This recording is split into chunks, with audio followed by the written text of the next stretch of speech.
మన దేశంలో అత్యున్నతమైన న్యాయస్థానమైనటువంటి సుప్రీంకోర్టు నిన్న ఆగస్టు 1, 2024 తేదీన మరి ఈ దేశంలో ఎస్సీ వర్గీకరణను రాష్ట్రాలకు అధికారం ఇస్తూ మరి రాజ్యాంగానికి వ్యతిరేకంగా ఆర్టికల్ 341ను సవరించకుండా రాజ్యాంగానికి వ్యతిరేకంగా తీర్పునివ్వడం జరిగింది.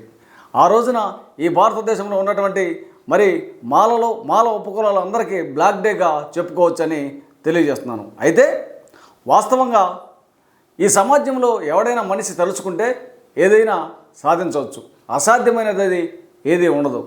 మన ఆంధ్రప్రదేశ్ రాష్ట్రానికి పక్కనే ఉన్నటువంటి తమిళనాడు రాష్ట్రం, ఈ తమిళనాడులో జల్లికట్టు అని ఒక కార్యక్రమాన్ని మీ అందరికీ తెలుసు. ఇది ఆనవాయితీగా ప్రతి ఒక్క సంవత్సరం తమిళీయులు జరుపుకుంటూ ఉంటారు. దీనివలన కొంతమంది ప్రాణాలు కోల్పోతారు, కొంతమంది వికలాంగులు అవుతారు, కొంతమంది గుడ్డివారు అవుతారు, కొంతమంది జీవితాంతం మంచంలోనే ఉంటారు. ఇది అందరికీ తెలిసిన విషయం. ఈ జల్లికట్టు కార్యక్రమాన్ని ఈ మన దేశంలో అత్యున్నత న్యాయస్థానమైనటువంటి సుప్రీంకోర్టు దీన్ని నిషేధిస్తూ ఒక ఆర్డినెన్స్ని జారీ చేయడం జరిగింది. ఈ యొక్క జల్లికట్టును జరుపుకోకూడదు, ప్రాణాలు చాలా మంది కోల్పోతున్నారని చెప్పి ఒక ఆర్డినెన్స్ని జారీ చేయడం జరిగింది. దీని మీదట ఈ తమిళియన్లు అందరూ ప్రాంతాలకు అతీతంగా, కుల మతాలకు అతీతంగా మరి చిన్నలు పెద్దలు అందరూ ఒక తాటిపైకి వచ్చి మరి ఢిల్లీ పెద్దలు గుండెలు బద్దలయ్యేటట్టుగా అందరూ కలిసికట్టుగా ఏకమయ్యి ధర్నాలు నిరసనలతోటి రోకెత్తించి మళ్ళా ఈ యొక్క బిల్లును సుప్రీంకోర్టు ఇచ్చినటువంటి తీర్పుకు వ్యతిరేకంగా పార్లమెంట్లో బిల్లు పెట్టించి ఈ బిల్లును రాష్ట్రపతి ఆమోద ముద్ర చేత మళ్ళా జల్లికట్టు మాకు కావాలని చెప్పి తెచ్చుకోవడం జరిగింది. అలాగే గతంలో ఉమ్మడి ఆంధ్రప్రదేశ్ రాష్ట్రంలో మరి 2000 సంవత్సరంలో వర్గీకరణను చంద్రబాబు నాయుడు చేస్తే దీనిని మా మేధావులైనటువంటి మాలలు అత్యున్నతమైన న్యాయస్థానంలో సుప్రీంకోర్టులో వేసి ఈ వర్గీకరణ చెల్లదు, రాష్ట్రాలకు పరిమితం కాదు, ఇది పార్లమెంట్లో బిల్లు పెట్టాలా, ఆ తర్వాత రాష్ట్రపతి ఆమోద ముద్రం జరగాలని చెప్పి తర్వాత 341 ఆర్టికల్ను మరి అమెండ్మెంట్ చేయాలని చెప్పి చేయటం జరిగింది.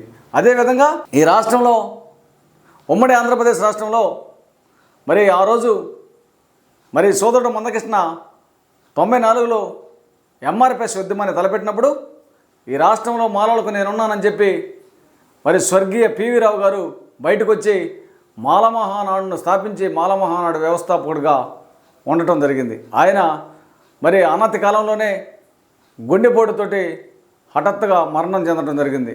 ఆయన మరణించిన తర్వాత ఇదే ఉమ్మడి ఆంధ్రప్రదేశ్ రాష్ట్రానికి మీ అందరికీ తెలుసు జూపూడి ప్రభాకర్ రావు గారు మాల మహానాడు రాష్ట్ర అధ్యక్షుడిగా ఉన్నాడు. ఆయన అయిన తర్వాత 2004లో మరి తన స్వార్థం కోసం, సులాభం కోసం, సొంత ప్రయోజనాల కోసం జాతిని తాకట్టు పెట్టి అప్పుడున్నటువంటి కాంగ్రెస్ పార్టీ అధికారంలో ఉంటే ముఖ్యమంత్రిగా మరి రాజశేఖర రెడ్డి ఉన్నప్పుడు సమయంలో ఎమ్మెల్సీ పదవిని పొందడం జరిగింది.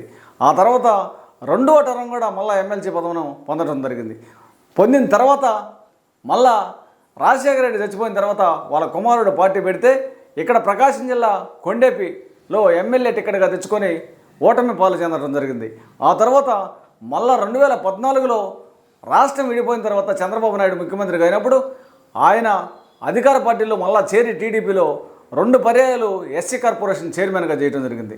అదే పనిలో 2014లో ఈయన తర్వాత మాల మహానాడు రాష్ట్ర అధ్యక్షుడిగా వచ్చినటువంటి కారం శివాజీ ఎస్సీ కమిషన్ చైర్మన్గా తెలుగుదేశం పార్టీ గవర్నమెంట్లో చేయడం జరిగింది. ఈ విధంగా పివి రావు మరణించిన తర్వాత జూపూడి ప్రభాకర్ రావు, కారం శివాజీ జాతిని తాకట్టు పెట్టుకొని తన స్వార్థం కోసం, సులాభం కోసం, సొంత ప్రయోజనాల కోసం ఈ విధంగా చేయడం జరిగింది. ఈ చేసిన తర్వాత ఇప్పుడు రాష్ట్రం విడిపోయిన తర్వాత ఒక్కొక్క జిల్లాలో ఒక్కొక్క రాష్ట్ర నాయకుడు, మాల మహానాడు నాయకులు స్థాపించుకోవడం జరిగింది. వారి వారి పరిధిలో వారు పనులు చేస్తూ ఉన్నారు. అయితే ఇప్పుడు నేనేమంటానంటే ఈ యొక్క ఆగస్టు 1వ తేదీన సుప్రీంకోర్టు ఇచ్చినటువంటి జడ్జిమెంట్కు వ్యతిరేకంగా మా మేధావులైనటువంటి కొంతమంది ఢిల్లీలో ఈరోజు ఉన్నారు.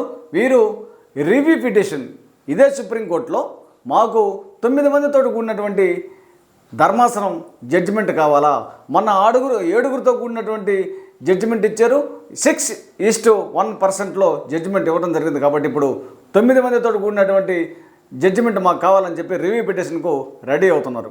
దీని మీదట ఆంధ్రప్రదేశ్ రాష్ట్రంలో ఉన్నటువంటి మరి అంబేద్కర్ వారసులైనటువంటి మేధావులు, కళాకారులు, పండితులు మళ్ళీ రాజకీయ నాయకులైనటువంటి వారు ఐఏఎస్, ఐపీఎస్, ఐఆర్ఎస్, ఇప్పుడు అధికార పార్టీలో ఉన్నటువంటి ప్రజాప్రతినిధులు, మా మాలవారు, మరి ప్రతిపక్ష పార్టీలో ఉన్నటువంటి ప్రజాప్రతినిధులు, మీరందరూ మరి జాతి కోసం, మీ జాతి ఇచ్చినటువంటి రిజర్వేషన్ కోటాలో మీరు ప్రజాప్రతినిధులుగా అయ్యారు, లేదా పెద్ద పెద్ద చదువులు చదువుకొని పెద్ద పెద్ద అధికారులు అయ్యారు, లేదా పారిశ్రామికవేత్తలుగా ఉన్నారు. కాబట్టి మీరు మీ కుటుంబ సభ్యులు భోగభాగ్యాలు అనుభవించకుండా జాతి కోసం, జాతికి నష్టం జరిగింది. సుప్రీంకోర్టు ఇచ్చినటువంటి జీవోను, సుప్రీంకోర్టు ఇచ్చినటువంటి తీర్పుకు వ్యతిరేకంగా మరి ఈరోజు మీరందరూ బయటకు రావాల్సినటువంటి అవసరం ఆసన్నమైంది. మరి ముఖ్యంగా ఇక్కడ మాల కులంలో ఉన్నటువంటి ఉపకులాల్లో ఉన్నటువంటి మరి యువకులు, మీరు ఏ విధమైనటువంటి అఘాయిత్యాలకు పాల్పడాల్సిన అవసరం లేదు. మనము ఏది ఏమైనా న్యాయ పోరాటం చేసి వర్గీకరణను అడ్డుకుందాము. కాబట్టి మీరు అఘాయిత్యాలకు పాల్పడద్దు. మీరు చేయాల్సిన పని ఏంటంటే, మన జాతిలో రిజర్వేషన్ కోటాలో ప్రజాప్రతినిధులు లేదా మేధావులు, ఐఏఎస్, ఐపీఎస్, ఐఆర్ఎస్ అధికారుల వాళ్ళు బయటకు రాకపోతే, మనకు సహకరించకపోతే వాళ్ళు ఇళ్ళను ముట్టడించాలని మాలమహానాడు తరపున పిలుపునిస్తున్నాను. మరి అంతేకాకుండా ప్రతి గ్రామంలో, ప్రతి మాలపల్లిలో అంబేద్కర్ గారి విగ్రహాల ముందు తమ యొక్క నిరసనను ఢిల్లీ దాకా వినపడేటట్టు ప్రతి ఒక్కరూ మరి నిరసన కార్యక్రమాలను చేయాలని తెలియజేస్తున్నాను. ఈ నేపథ్యంలో ఇప్పుడు ప్రస్తుతం ఆంధ్రప్రదేశ్ రాష్ట్రంలో ఉన్నటువంటి సీనియర్ ఐఏఎస్ అధికారి, ఇతను రిటైర్డ్ అయ్యాడు, జిఎస్ఆర్కేఆర్ విజయ్ కుమార్ గారు.